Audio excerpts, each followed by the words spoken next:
Shawver. And I'm Stidham. And we're here with Phone News.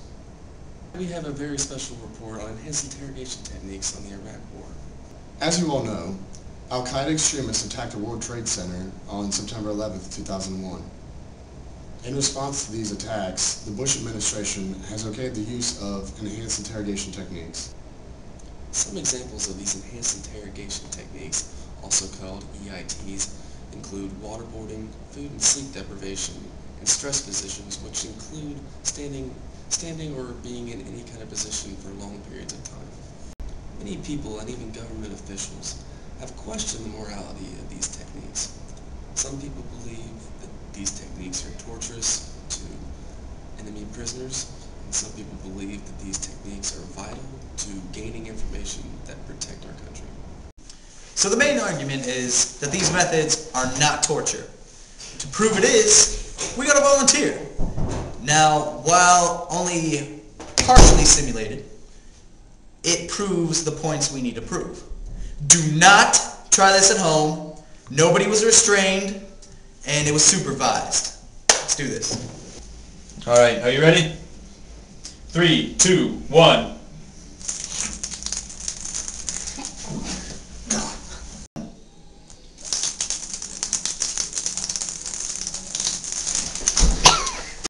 And just so I'm not a hypocrite, I'm going to do it myself. All right, ready? Yep. 3, 2, 1, here we go.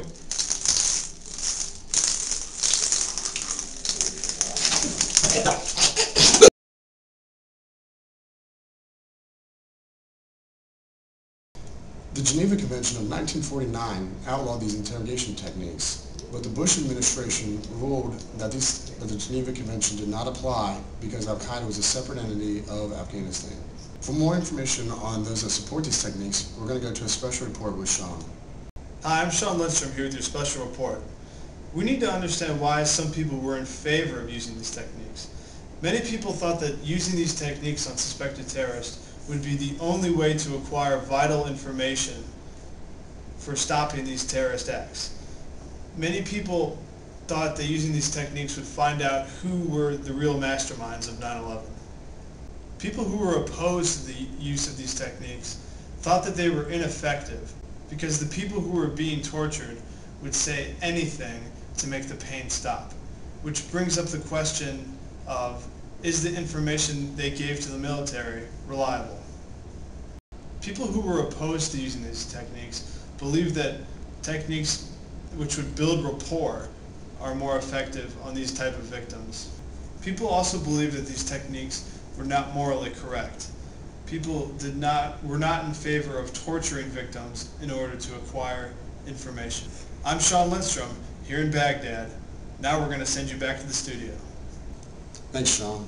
When it comes to the ineffectiveness of the enhanced interrogation techniques, Abu Zubaydah is the poster child for those against these techniques. It was said that while he was interrogated, these techniques did not work on him and never brought any information to light. Without using enhanced interrogation techniques, Zubaydah gave up the name of Khalid Shaikh Mohammed, who was one of the conspirators used in the planning of the September 11th attacks. Around the same time of Zubaydah's captivity, hard evidence started to appear at the Abu Ghraib prison. The hard evidence that appeared at these prisons were photos of poor living conditions for the prisoners, prisoners being tortured, and even put in dehumanizing positions. Many Americans, after seeing these pictures, started to question the legality of these techniques.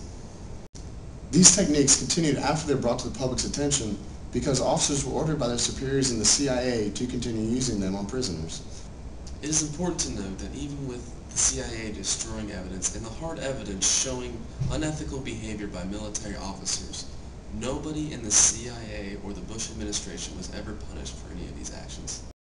And now, we take you to Professor Sean Linstrom from the University of Tennessee to talk about the broad sociological problems involved with this crime. To understand why this crime committed from a sociological standpoint, we must take into effect that people were acting in order to protect America. High-ranking officials were afraid that these individuals were going to attack America again. This crime was also committed in order to collect info in order to stop further attacks.